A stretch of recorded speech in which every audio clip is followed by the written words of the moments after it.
And good evening, everyone. It's 7 p.m. here in Poland, and thank you all for joining me for this stream. I've got two very special guests. I've got Connie, who runs a small channel, but she's also a regular with Eric, and I've got them both on the channel. I've been a guest on the channel before, and they were gracious enough to have me on, and now it's my turn to have them both on. And I hope that we'll have a repeat of this because I only have an hour, because I have Dustin Quick on in the next hour, which was pre-scheduled. But let me allow Connie to introduce herself and Eric to introduce himself. And welcome all, B. Cato, Andrew, Artsy, Fartsy, Thunderous, great to see you, Darcy, Villainous, we'll catch you next time, Villainous. So Connie, I'll start with you. You reached out to me, so thank you. Great to have you. Please tell us about your channel and what it is that you want to achieve, and then we'll move to Eric, and then we'll take it from there. Yeah, on my channel, I like to do the small clips, and then find the apologetics that are worth for Muslims to watch, so they'll see the deception of Islam and ponder over it. So that's what I try to find. I've done small clips with Eric and DL. He's on the his channel is the Prophet's Republic, and so just anything to get out there that the dear Muslims will see the deception of Islam. Thank you. Okay, so just briefly, the deception of Islam, just add a bit more detail as to why you feel Islam is a deception, and just the one thing that's on the top of your mind that tells you, look, this is a deception and why you have to do this. Well, yeah, it names, the names of the Bible's characters like Moses, Lot, but it does not tell the true stories. And then you've got Allah that claims, that he sent down, the previous scriptures. But then when you compare it, that's what I tell my son, just compare the two books and you'll see that Islam is not telling the true stories on these characters, especially the prophets.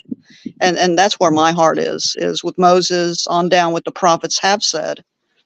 And then you compare it with the Quran and it's not the truth. Understood. So there's a mismatch. And yes, Eric, welcome, and thank you for being on the channel. It's great to have you. Thank you for having me. Yeah. So yeah, please introduce yourself. Let the audience know who you are and your channel. And I'll put the link in the description for both channels now. They are linked in the title. And yeah, please.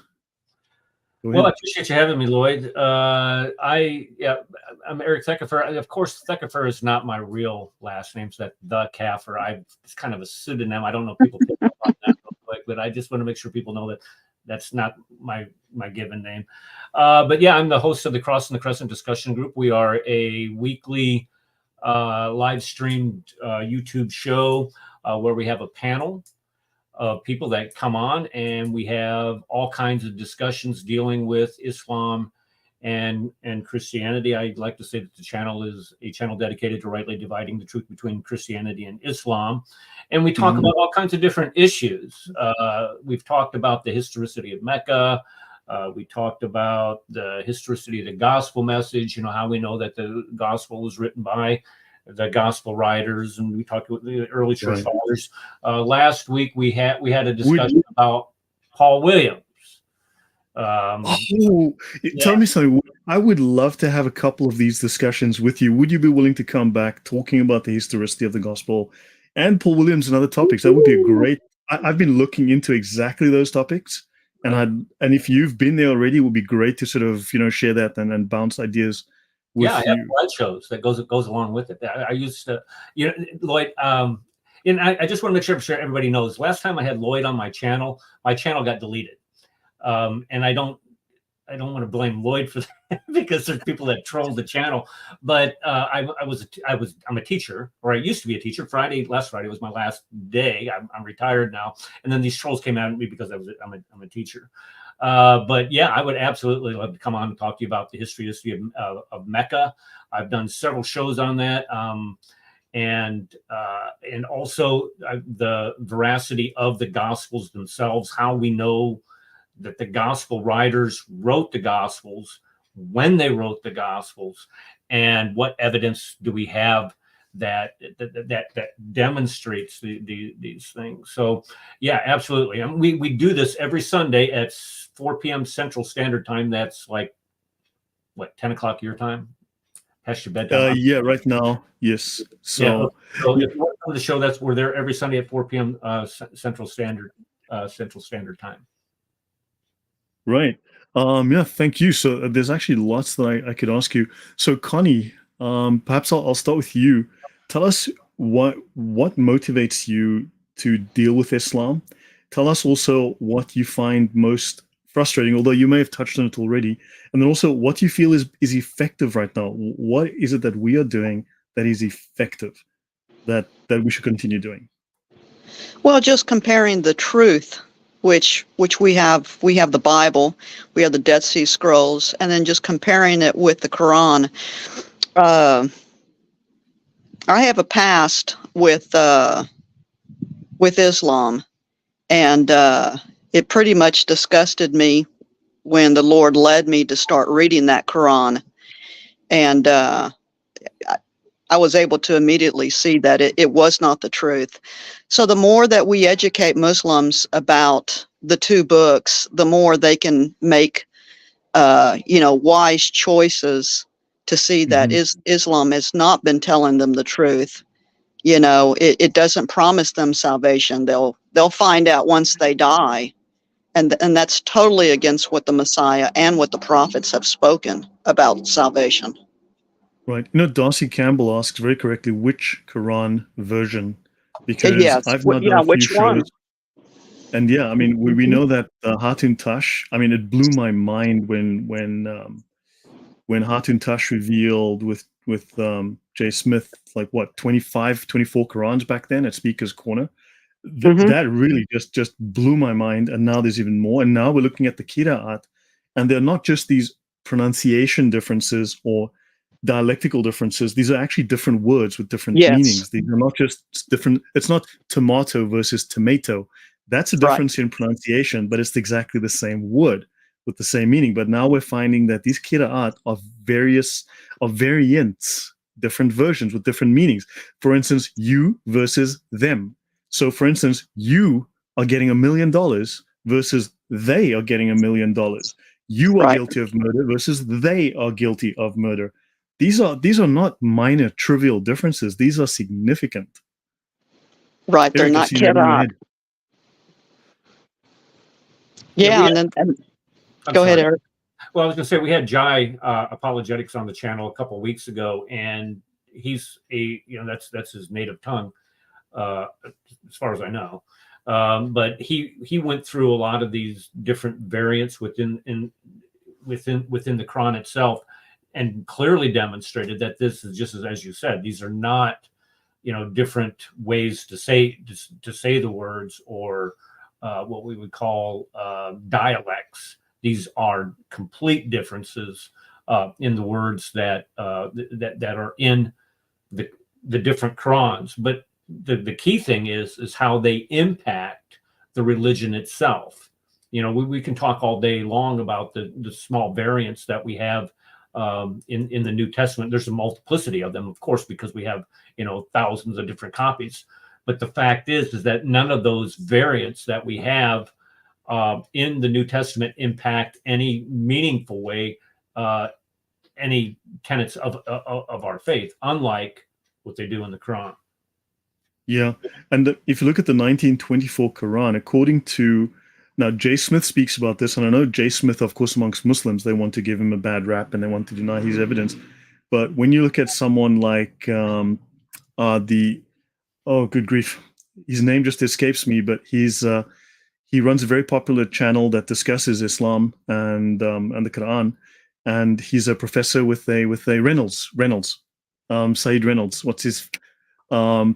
He discusses that, and he in his notes, in his one of his papers, he explicitly speaks about these differences, and also he speaks about the 1924 Quran, which they had to formulate a single Quran version for Egypt, because when during school and university lessons they would ask a question about a particular verse, students would have different versions of the sentence, or they would be at different passages in the Quran. So the verse numberings weren't the same, the wording wasn't the same, the grammar wasn't the same. So this shows that the Quran was not standardized, and in fact the 1924 Quran is now superseded in Egypt by the Warsh Quran. And so yeah, you've got these variants which are causing these issues for Muslims now. Yeah, Hatun, when she was looking for Qurans, when she would go into I don't know if she said Morocco, but I'll just use that. She said, they say, "May I help you?" "Yeah, I'm looking for a Quran." And they would say, "Which Quran?" She was like, Yeah. "What?" And then so she would go to another area, say, "I'm looking for a Quran." They would say the same thing, "Which Quran?" So she ended up buying all of them, all the different Right. Islamic, Arabic Qurans. Right. EMB Maxim, someone's asking us, Artifati, is that true? So yes, according to Gabriel Said Reynolds, and I have it in my notes here if you guys want to see it. In fact, so according to Gabriel Said Reynolds, in his paper on that, he runs a very successful YouTube channel where he brings on the top scholars in academia worldwide. He explicitly mentions that particular fact that they sank the Qurans into the Nile.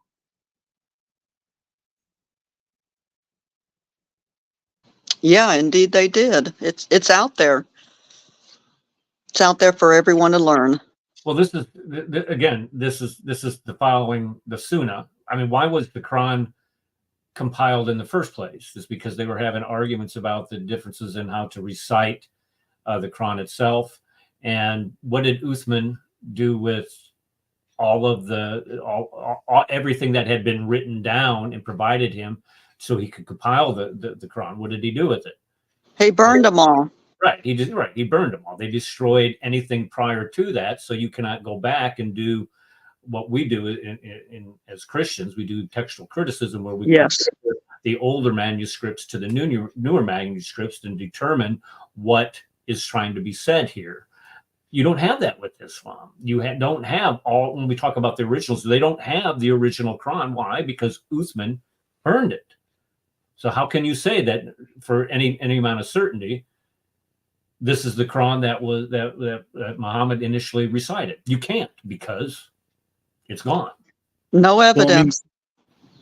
Yeah, they don't have Muhammad's original Quran. No one can show that to you. And in fact, they're still arguing over what was Uthman's Quran. We don't even have that. Right. Whatever we have today is another layer removed, because you've now got the popular Quran was the Hafs version. And what they don't tell you is that when Al-Azhar in Egypt decided on the 1924 Hafs version, they did not utilize memorization to write the Quran. They did not utilize early manuscripts. They actually decided to choose one of the Qira'at variants to make that official. They picked Hafs for whatever reasons, and then there is still dispute over Hafs because there are at least 4 versions of Hafs, and they had to pick one version of Hafs. So out of 14 Qira'at, they had to choose which version of the Hafs were going to canonize. So there's a lot more. I'll be discussing that on my channel in the next week and so to highlight those facts. But they have no idea what the original Quran was. They just picked one which they thought was authoritative. And even that is questionable. Yeah. Yeah, if I recall, what Jay Smith had said is they chose Hafs, the student Hafs, because he lived in Saudi Arabia, or he was nearest to Saudi Arabia, and that's how they made their choice. No, it was actually popular in Ottoman times. It was actually popular amongst the Ottomans. Okay, I stand corrected. It was Yeah, very popular. Yeah. So yeah. So they just chose the most popular one, the popular student. That always works. Correct. Most popular one. That'll work. Jeez, incredible. Oh, hold on, let me show you something. Let me just, how do I share my screen here? Present. Oops, wrong button. Share screen. I'll just quickly show you guys something here. Second screen, share this. This is something I'm busy working at the stage here. So I'll be covering this in the coming week on my channel, but Hafs the 24 edition of the Quran is not a critical edition based on early Quranic manuscripts. So I wish Muslim apologists would tell me why the 1924 Quran was not based on manuscript editions. It relies on traditional ideas about the text and qira'at. They did not try to reconstruct the original and most accurate text, but they rather canonized one version among many. So it does not rely on the evidence of early Quran manuscripts, because those early manuscripts are unreliable and unavailable, right? Yes. So, yeah. And there's a lot to be said. Whatever they say, we can find a contradiction to that. So we can talk more about that. But really, this is something I'll be discussing in more depth, and we'll be going into more to raise more questions about Hafs. Eric, any thoughts from you? Can I do who? No. Any thoughts from yourself? Anything you'd like to? Well, I was just going what we were discussing prior to the show. When we start talking about the initial Qurans, the oldest Quran that they have on record is the Sana manuscript. And right. What I did was I went to Islamic Awareness. I don't know if you can I show my screen real quick? Yeah, sure. I can let you do that. Yeah, just do that. Yeah. Okay. And when we start talking about the initial Quran, or the earliest. So just share your screen and I'll add you. There you go. Yep. There we go. Okay. And this is from Islamic Awareness, the Islamic Awareness website. This was not something that this kafir had made up and is presenting as evidence against Islam. This is from probably the most popular website that Muslims go to in order to develop rescuing devices when accurate claims against the Quran are made. And this is one of them. When we look at the Sana manuscript, number one, the Sana manuscript, as most people that I'm assuming that are in your audience know, is a palimpsest, meaning that you have an underwriting that has been washed off, and you have something written on top of it. So in order to see what was written initially, you have to use an ultraviolet light to determine what was written. And they have done that. They've been able to see what the underscript says. And it does not say what the overscript says. It's not completely different, but I'm not sure how many variants that they've discovered in this, but it has to be hundreds of differences that they have found in the underwriting and the overwriting. But that's not the worst of what the Sana manuscript does to this this ideal that Muslims have, that you have perfect preservation. We can go all the way back to Muhammad, and we go back all the way back to Uthman, which you can't, but let's play your game and pretend that we do. When we look at the Sana manuscript, you look at some of these dates that are provided. We have 4 different laboratories. You have laboratories that did this testing. Now, remember, carbon-14 testing is not precise. It provides a range. But yeah, it gets you close. And the second thing about carbon dating is that it is not to assess the date of the item being tested. It is to verify that the date of the item being tested. For an example, if you're going to say that the Sana manuscript is dated to the middle of the 6th century or 7th century, which would be around 650, 660, somewhere around there, then that's what carbon-14 is supposed to do. It is supposed to verify that date. It's not to establish a date, but to verify. But the problem is with the carbon-14 testing that has been done on the Sana manuscript is that it hasn't verified it. As a matter of fact, it is, it's blown a hole wide open on Islam and perfect preservation. When you look at these dates here, this 669 is probably, when we look at because it provides you a range of dates. And what you have to do is you have to go with the medium date, the one in the middle. That is probably where you can mostly put your faith in when that thing was made.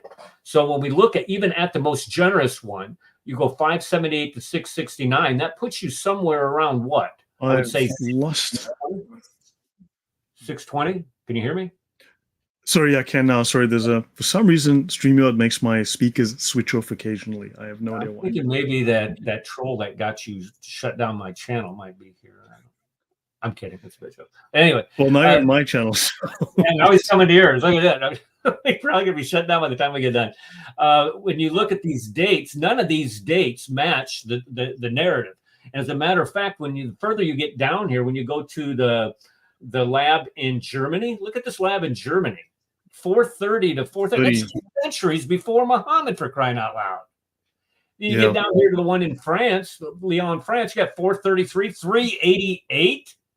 You know, you're talking century. This is orders of magnitude outside of the range that we should find it. So when we look at the Quran and when we start looking at the science of determining when the Sana manuscript was written, that's forget the fact that we can do the paleography on this and clearly see that it did not come from where it was supposed to be. But when we look at the science of carbon-14 dating, it doesn't match up. So what leg do Muslims have in order to assert that their earliest manuscript is Uthmanic or even the dates after Uthman? You can't, and they don't. They can no longer do that, and it's on their own website. Right, Connie, your thoughts on all of this? Yeah, as the Quran says that the Jews and Muslims have nothing to stand on. Well, it's showing that the Quran has no legs to stand on. It's not standing on anything. Thank you. Why do Muslims claim that we don't have the original Bible? It was corrupted, yet they don't have an original Bible to show us the proof that the Bible was corrupted. And then, of course, they don't even have an original Quran to show us that this is what Muhammad had or even Uthman had. I'll show you one small example. Saudi scholars, this is Arabian business, Saudi scholars discredit the UK's claim of oldest Quran. Now, why is it that YouTube commentators with no name know more than Saudi clerics who, these Saudi Quranic experts allege a British university examination of the paper does not prove when it was written? Why are the Saudi scholars not jumping up and they're going, yes, we have an oldest Quran? They're going, well, actually, we deny all of this.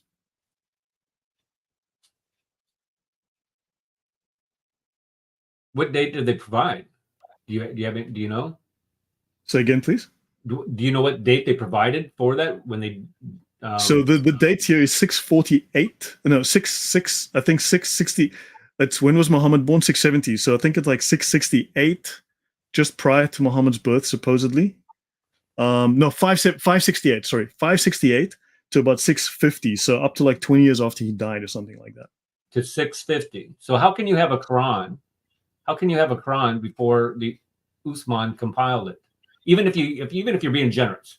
Okay, so let's make sure I understand what your dates are saying. This Quran is dated from 568 to 645. 568 to 645. 645. Okay, so when did Uthman compile his Quran? At 650. So this Quran predates the Quran. Uthman, yeah. How does that happen? How can you have? And it's like saying that you have a copy of the Gospel of John in 50 AD. Well, if the Gospel of John's written after 50 AD, how can you have a copy of it that dates to 50 AD? That's stupid. Does that make sense? It's a time traveling Quran. Because so just a couple of questions. What are your thoughts, Connie? Your thoughts as well. So, where is the original Bible that? Hold on. Where's the original Bible that the Muslims had at the time of Muhammad that is now missing, which proves that the Bible is corrupted? Well, I've heard DL say that the only thing that we have to provide for them is Bibles, our text that was in Muhammad's time, and we can do that. Right. The Muslim scholarship, in fact, if you go to the 9th century scholarship of Islam and 8th century, they will tell you that the Bible was corrupted after Muhammad's time. That was the standard theological position, standard position by Muslim scholars. And if we have exactly the same manuscripts today as were at the time of Muhammad and prior, then there clearly was no corruption, and the Muslim story is false. Exactly. Right. Well, we have There you Bible. We have complete. See, that's again. This is where people don't follow a timeline. The Sinaiticus, the Vaticanus, the Alexandrinus, all of those codexes that we have predate Islam by centuries. Predate what they had in their hands. What we know that they had in their hands with the Quran was that 5:157 says that they had in, or no, not 7:157, when it prophesies of Muhammad. Muhammad's right there in your Bible, 7:157. In the Bible that they had in their hands. Well, we know what they had in their hands because we have Bibles that predate that Bible by centuries, and the Bibles we have today match that Bible. So how can you make that argument without being disingenuous and dishonest? You can't. And so they have to be dishonest and disingenuous. Yeah, I've got these notes by Gabriel Said Reynolds. This is the Rutledge Studies in the Quran, and the Quran in its historical context, it's called. Ibn Mujahid argued there are 7 equally valid qira'at. Others argued for 10 or 14. Some of these new qira'at were added hundreds of years later. So if Ibn Mujahid is from the 900s, 936 or something, he died, I believe. So if he's from the 10th century, some of these other qira'at were added in like the 15th century or 14th century. So they came hundreds of years after Muhammad, right? And now you've got, they say there's the caveat, each qira'at has 2 versions. So there are 14 different versions that were equally authentic, only one of which was Hafs. And there is no unanimity over the precise shape of the Hafs qira'ah. There are 4 different lines of transmission claimed for the Hafs, and discrepancies abound in the various texts claiming to transmit it. So in the 20th century, the shape of the Quran would have seemed anything but clear. The Cairo Quran edition, due to the variations or errors, as an appendix to the Cairo edition describes them. So they had to fix the Quran in 1924 because of errors in the Quran, according to Al-Azhar in Egypt. So therefore, they had to change the Quran. And just to add an additional set of data here. So when the scholars in Cairo decided to fix a standard text according to Hafs, they still had to decide which reports of Hafs to trust. So they didn't know which version of Hafs was trustworthy. So the Cairo text is often at odds with manuscript evidence, that is the early manuscript text of the Quran. This is to be expected given that the Cairo project was not about recovering a text, rather it was about deciding to choose a particular version of the Quran. The Qira'at is based on religious doctrine, not textual criticism.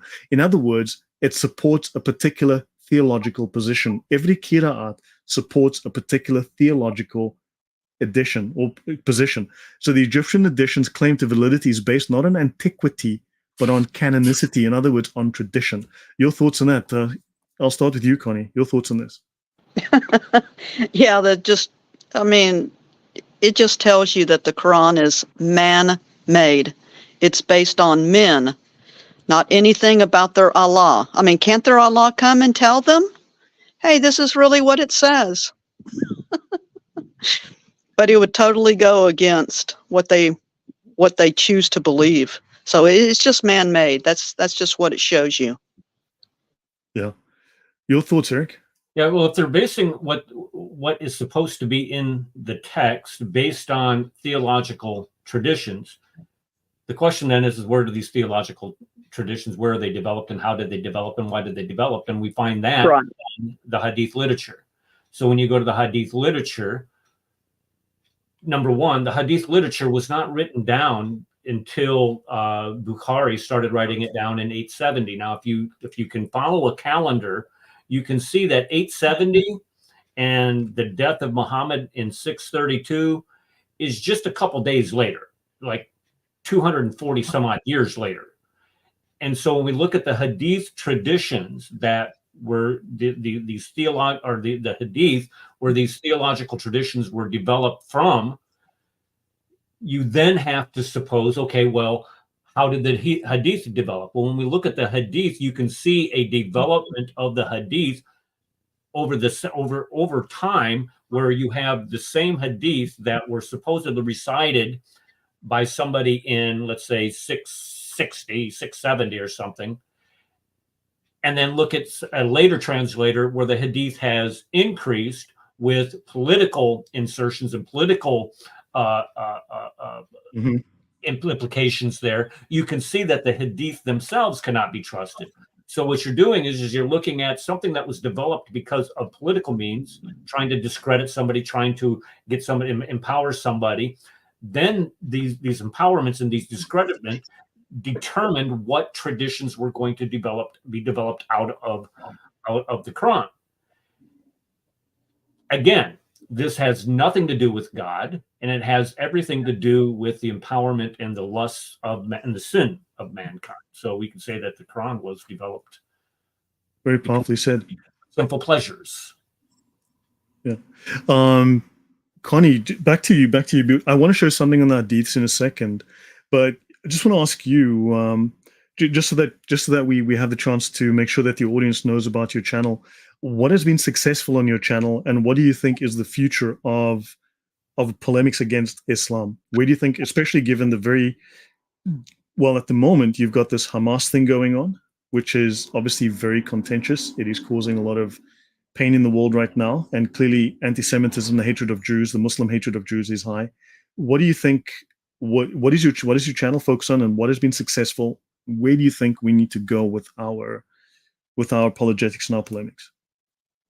Well, yeah, if you look at history, what's going on with the Muslims, they always want to tell us that it's a religion of peace, but Hamas and Iran, they're showing us that is not the case.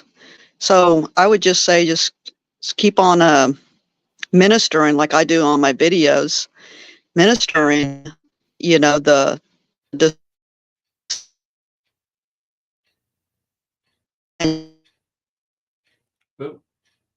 You're breaking up there, Connie. We've lost you.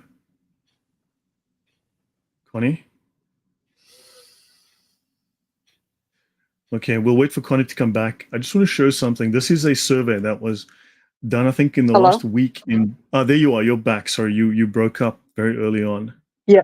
I was just saying that yes, sir. I was just saying that if they'll just take a look at the history that we're living in right now, they all want to claim that Islam is of peace, but Iran and Hamas is showing the total opposite, using their children as human shields. Oh, you're breaking up again, Connie. Okay, wait. Till Connie comes back, what I want to show you is this. This is a survey that was done, a very detailed survey. In Iran, and God is just waking them up because of the times that we're living in right now. They're seeing what Islam looks like, right in their face, and Jesus is saving them. So, thank you. All right, thank you. Yeah, on this survey, what you have here is you've got British Muslims, right? These are people who are negative about Hamas, 13% of British Muslims, technically. But if you look here, who are positive about Hamas, 15%. More British Muslims, especially younger Muslims, 18 to 24 age range, are positive about Hamas. In other words, support a terror organization. If you add up the next nearest number, that's 29% versus we've got here 24. What is interesting, though, is if you look at British Muslims, right, who support jihad, right, 23%, and you can possibly go as high if you add this additional bit here, 34% of British Muslims between 18 and 24 think that jihad is a good thing. So you've got this. Sorry, did I get the figure wrong? Hold on. I may have got my figure backwards because no, I think it was supposedly that they've got a very positive view of jihad. 10, 11, 21%. I could be wrong. Sorry. When I heard the original figures, it was reported as 23% were very, very positive about jihad. But you've got a fair amount of British Muslims, whichever which way, positive view of jihad. You've got this here. So up to 21% of British Muslims have a very positive view of jihad. That's 1/5 of British Muslims, at least, are positive about jihad. So what happened in Germany, where an Afghani refugee supposedly stabbed multiple people, attacked a politician, and killed a policeman, by stabbing him in the neck. So you've got a fifth of the British Muslims are positive about jihad. They actually they support it. They're very positive about it. Your thoughts on that? Well, I would say that the 29%, 15% that are in the middle, neither positive or negative, don't know, never heard of, or whatever, these are the ones that are aware of the British law that says that you cannot, it's against the law actually in England, to provide any type of verbal support for terrorist acts or terrorist organizations. You can actually go to jail to that. So to say that it's only 21% is kind of a stretch, because those people that Right. would normally admit that, or even if you look at the 23%, oh, we're against this, you know, a lot of those people, you know, for a fact, are lying through their teeth. They support all of these things. So I don't trust these, any type of, well, I do not trust these polls. When you start asking these Muslims whether or not they are supportive of, let's say, for example, ISIS or jihad or Hamas or whatever, they're not going to say it out loud, because why? Well, that means that it would cast Islam in a negative light. They're not going to do that. They're going to portray Islam. In theory, 55% of them are very negative about ISIS, but ISIS is no longer an effective force right now. And of course, it's really been demonized as very, very, I mean, these were evil people. So of course they're going to take that tack, but I mean, they're very positive generally about what we're seeing here with Hamas. And of course, they're very much anti-Israel, and of course we can see that they're anti-Jewish. They're chasing random Jews down, right, in Britain. And also they're very positive about the Palestinian Authority, as you can see. They're extremely positive about the Palestinian Authority. So which is Hamas, just Right. in a slightly different location. And there's something else I wanted to bring up. I have a question before, so it might be useful to the audience, and just get your thoughts. Muslims, someone mentioned monotheism, right? About monotheism, and Islam is monotheistic, and we associate partners with Allah. We are guilty of shirk because we associate partners with Allah, basically the Holy Spirit, and of course Jesus, or according to Islamic orthodoxy, Mary and Jesus, right, as additional gods. Now, because Allah's got his theology wrong, but here's a question. Is Allah just like anything else in creation? Is Allah like his creation, or is Allah totally unlike creation, Connie? Yeah, he's like his creation, because he has one personhood, which we do individually, and this one universe. So yeah, Allah is like his creation. Of course he is. So, but according to the Quran, according to Quranic theology, is Allah unlike, or like, is he like nothing in creation, or is he just totally exactly like everything in creation? Well, according to the Quran, I mean, he swears to the Lord of the East and the West. So that would be Allah is swearing to many lords. So, Eric, your thoughts on that? Because I'll get to where I'm going with this in a moment. But is Allah supposed to be just like anything in creation, or totally unlike anything? Well, if he's supposed to be according to the Quran, he's supposed to be completely unlike anything in creation. However, when we look at the literature with the Quran or the Hadith literature, we find that he has a shin. We find that he has like two right arms or something like that, has a cyclops eye or something. So he has these attributes, these physical attributes that you would find in his creation. So again, there's still debate over how many legs and hands and arms he has, because Allah has two right hands. Now, the question is, does he have literally physically two right hands with two right arms, or does it mean that he has a right hand, meaning a helper, meaning an assistant? A right hand is in a correct hand, as in a trinity with one, and then two. He's my right-hand man, and that's my other right-hand man. Right hand of God. Yeah, right. The reason I ask, though, is this. If according to the Quran, Allah is supposed to be totally unlike anything in creation. He's nothing like the creation that he made. He's completely unrecognizable. So yet, how is it that Allah is monotheistic, which is like everything else in creation, is completely normal according to creation standards, whereas God, who is a trinity, which is unlike anything in creation, is false doctrine. But Allah, who is exactly like everything else, just like any human, like any Muslim, which is monotheistic in that sense, but Allah is exactly like that, but Allah is not supposed to be like that. So they're defending that Allah is exactly like the average Muslim, except Allah is completely different. Yet the Trinity is unlike anything in creation, but that's wrong. Don't you find that to be a bit of a contradiction, Connie, Eric? Oh, yeah. Oh, definitely. Why even pose the question? Of course, it's a contradiction. But of course, it's a contradiction that even though if you would show that to a Dawahgandist, they're still going to deny it. It's not a contradiction having two right arms. Really? Okay. Well, if you say so. And again, this is where you have all of these rescuing devices that Islamic awareness is dedicated to developing. So to have to have arms, to have physical qualities that are similar to those physical qualities of human beings is something like your creation, not completely unlike your creation. So you're absolutely right. But I've never heard the how you contrast that against the Trinity, where the Trinity and a being, in essence, the God himself being three persons, one essence, is nothing like in creation. And you're absolutely right. That's a great comparison. I like that.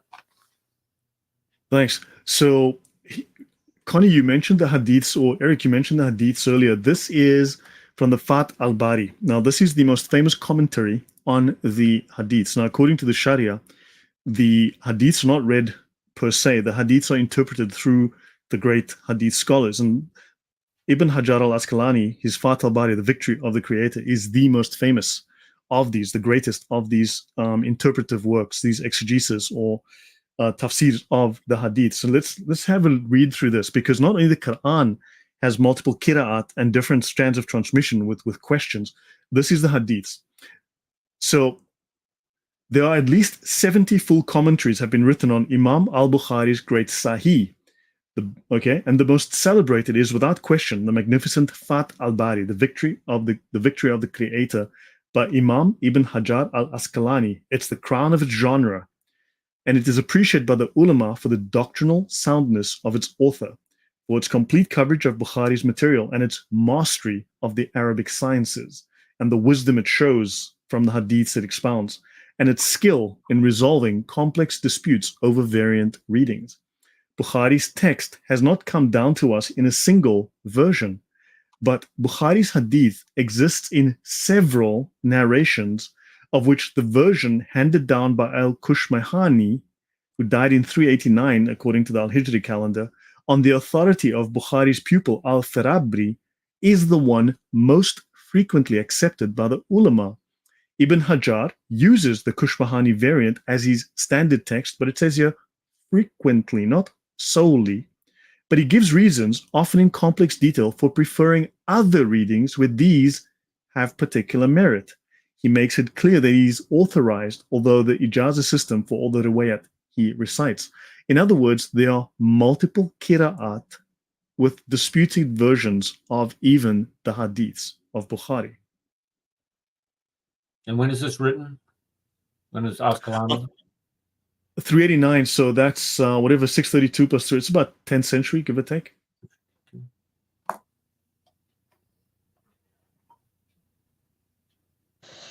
Sounds like it's all about man-made, just man-made, man's opinions. Yep. So you've got the same qira'at problem that you have with the Quran, you have with the hadiths. The problem exists there too. This is not just... And notice this, though. This is from the Fath al-Bari. This is a new version of it, created by Medina University in Mecca and Al-Azhar. And it says here, removing weak, and this is on the authority, this is on the Tafsir Sahih Bukhari, Fath al-Bari. Removing weak hadith from works was not the example of the scholars. So weak hadiths were accepted by scholars. Otherwise, Imam Ibn Hajar would not have included them in Fath al-Bari as sources, right, to take knowledge from. Weak hadith are used to support opinions because a weak hadith containing the words of the Prophet are preferred over pure opinion and personal ijtihad. This is the example set by all the scholars, including Imam Bukhari, who used weak hadith deliberately in his work Al-Adab al-Mufrad. right? So Bukhari wrote a work called Al-Adab al-Mufrad as well. The Sahih of Imam Bukhari is a collection of the Sahih specifically, not a collection of the only hadiths that scholars should use. The scholars state a Sahih hadith has a 99 to 100% chance of being entirely accurate. Hasan, 85 to 99% chance of being entirely accurate, and a Da'if hadith has a 45 to 85% chance of being entirely accurate. Even a fabricated hadith has up to a 45% chance of being accurate, because the grading it was given may be wrong, or the fabricator may have been spoken the truth in this instance. Weak hadith should not be treated as fabricated, because an 85% chance of being entirely accurate is a very high chance. If you had 85% on your test scores, would you throw that out, saying it isn't worth anything? Are your thoughts on that, guys? Yeah, you said that it may have. Accurate is a very high chance. Okay, that means they don't know. You know? They're making it up. Yes, they don't know. Yeah, this grading, or not grading, but these percentages of determining the credibility of hadith, that comes from Al-Tabari. Al-Tabari, when he wrote his histories of the hadith, and he went through and provided a task. Is this written by Tabari? No. Oh, it is. This is the Fath al-Bari. Yeah. Okay, yeah. This is his grading system that he comes out. So if you're saying that a hadith that is designated as Sahih, you have 100% chance, 99 to 100% chance that that hadith is sound. You can trust it. Well, when we start looking at, and when you confront Muslims with that, and especially when we saw the debate that was done between Kenny Bomer and David Wood on the age of Aisha, whether or not that was moral or not, the Imam's position is that you could not trust the hadith. Well, how can you not trust the hadith when your own sources are saying that there's a 99 to 100% chance that that hadith can be trusted? And it's not just with Bukhari. You can look at Muslim, you could Tirmidhi, Sunan Abu Dawud, all of them corroborate what Tabari wrote. So yes, right. The fact is, and this is something that you cannot get away from, despite the fact that especially many Muslims in the West want to walk away from the fact that Aisha was 9, he was 53. So when we start looking at the classifications for the hadith, and if it's Sahih, according to a Muslim, you need to believe to trust it. Yeah, you're compelled, according to your own scholars, the ones that you are constantly appealing to, you are compelled to trust it and to follow it, and then what you are then compelled to do is figure out another rescuing device to tell us why Aisha was 9 and Muhammad was 53, or why we find all these other disgusting things. Would we have, if we didn't have the hadiths, would we have the names of Muhammad's wives? No. Nope. So why would we throw the hadiths under the bus? Because it's not in the Quran. Sorry, Eric, please say again. I said the only woman mentioned in the Quran, if I'm not mistaken, is Mary. Yeah. So that's correct. So Muhammad's wives are not mentioned. Where would we get this information then? Then are Muslims lying about the names of Muhammad's wives? Because where are they getting the information if we can't trust the hadiths? Right.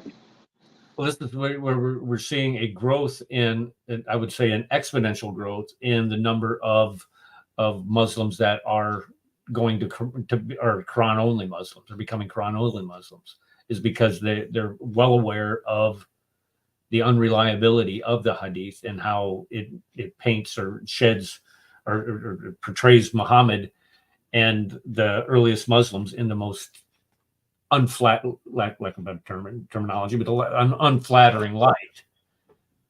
Right. I would run away from it if I was a Muslim. I would be sprinting. Yeah, but the Quran doesn't have that detail either. I ask Muslims, show me how to practice your 5 daily prayers, the process in the Quran. Show me which page is on the manual for how to do that. It's not there. So much of Islamic is nowhere. Yeah, we've got about 10 minutes before I need to swap to a stream with someone else. But Connie, take 5 minutes, please. Just tell the audience more about yourself, what you do, and just anything that we've missed, and what it is you're doing on your channel, where you hope to go, and where you think apologetics should go. Anything that you'd like to share. In apologetics, just keep on looking at history right now of what's going on.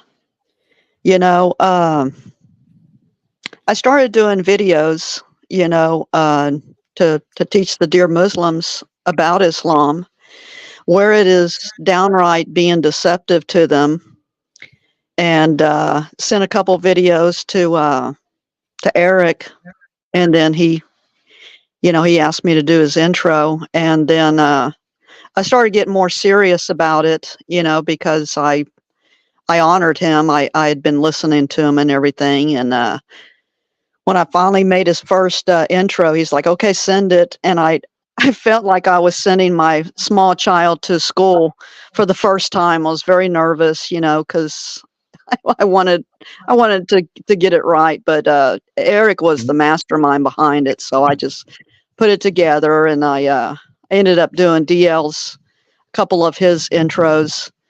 And but if the Muslims would just look at history, what's going on right now, then they'll see why our apologetics will get more into today's history, you know, and that's what I try to find, you know, when I listen to apologetics. Then I'll do my little small clips, videos, and I'm an ex-drummer, so I like to put the music to it and everything.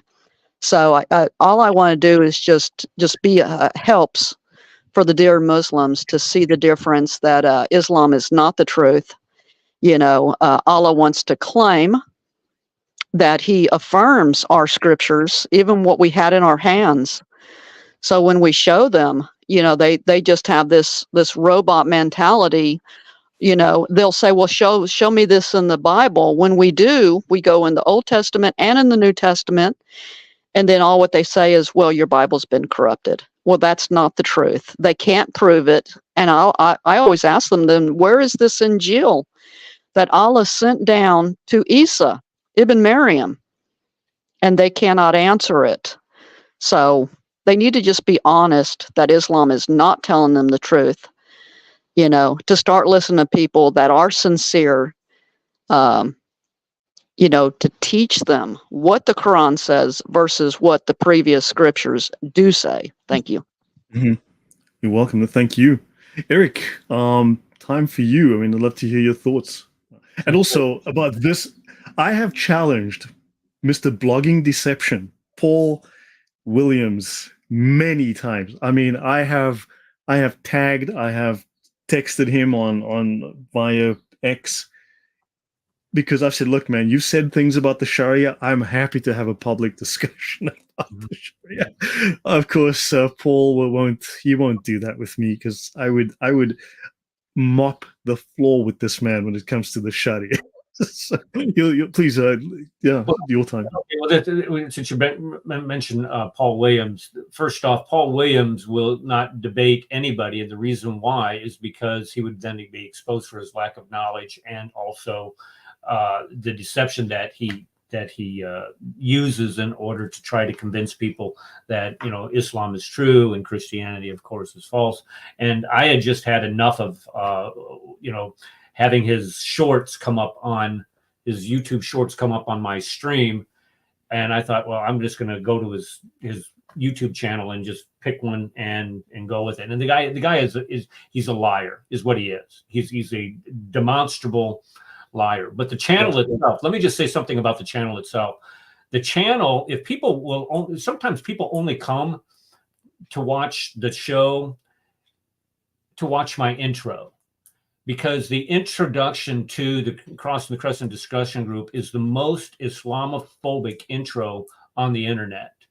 And I give full faith and credit to that intro, to Connie, of course, because find your intro. You play your intro. Click on Paul Williams one, and you'll see what that intro looks like. It's, you're gonna have to fast forward it a couple. There we go. Okay, here we go. I'll just let it play from here.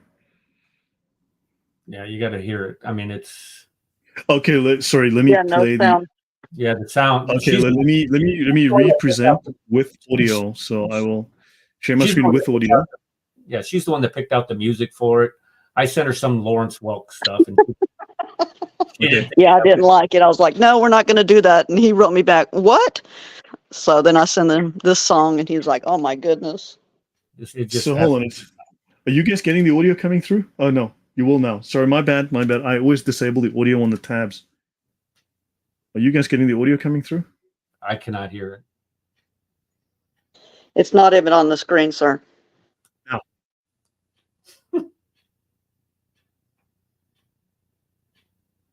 Am I sharing this? It's not on the screen. It's got to be on the screen. You got to. No, sorry. I'm really clumsy at these things. On a scale from 1 to 10, I'm really clumsy. I'm a 2.3. Okay, we still can't hear it. Here we are. Can't hear it. No sound, sir. No sound. The sound must be coming through. It's okay. They just go to they can just go to my channel and just bring up any of those videos on the Right. and Okay, no, wait, sorry, hang on. Sorry, but I'm sharing with audio. Okay, let me do it again. Entire screen, share system audio. And every time I share it, it says we cannot access your screen. Try capturing it. For some reason, I cannot. It disables itself every time I do this. Let me try one more time. My apologies. But every time I select this, okay, let me do a window. I'll try to share as a window. Share a tab or a screen. Okay, I'll share a tab.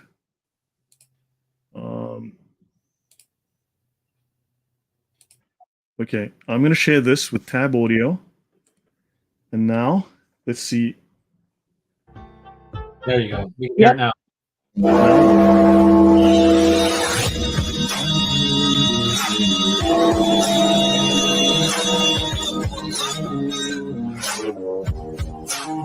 Got some ringing bells in there, little.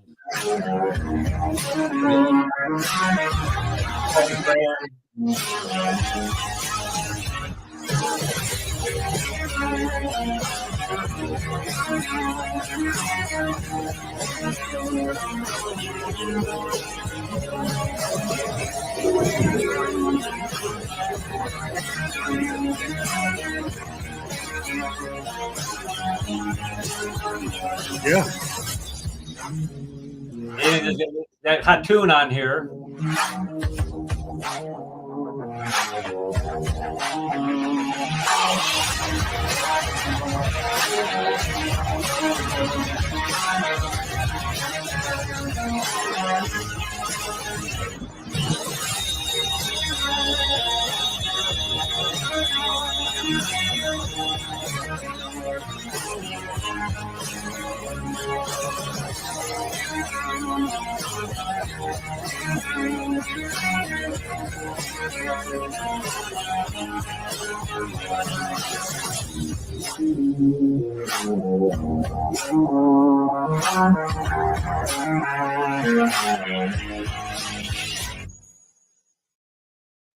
That's what Connie does. Love it. By the way, I did invite Paul Sutcliffe as well. I asked Connie to invite Paul, but for some reason... Paul is, Paul's on Eastern time. He should have been able to. Well, I don't know. Paul does a late night show with Usama, Dak Duck. So right. I'm thinking when he gets home from church, he wants to take a nap. Okay. Yeah, I need to call it here because I've got to run to another show in 5 minutes. I've got someone else on, so I've got to start a new stream. Yeah, would you guys be open to coming back in a week or so, maybe Friday or Saturday? Yes. Thank you, sir. Yeah, we'd love it. That was great. I mean, I can do. Sorry? I'm retired. I can do whatever the heck you need. So. Sounds good. No, I mean, look, I think there's some great topics, great perspectives, great discussion to be had. I mean, if the audience can throw in their questions, of course, look, please, both channels are linked in the description. Please click on those links. It's in the name. Sorry, it's in the name of the video. I've shown them earlier, so please visit those channels, subscribe, follow, support, and yeah, we can definitely have some great discussions, some things to talk about. Any last words before I let you guys go? Because I need to run to my next talk. No, thank you for having Thank me. you, Lloyd. Thank you, sir.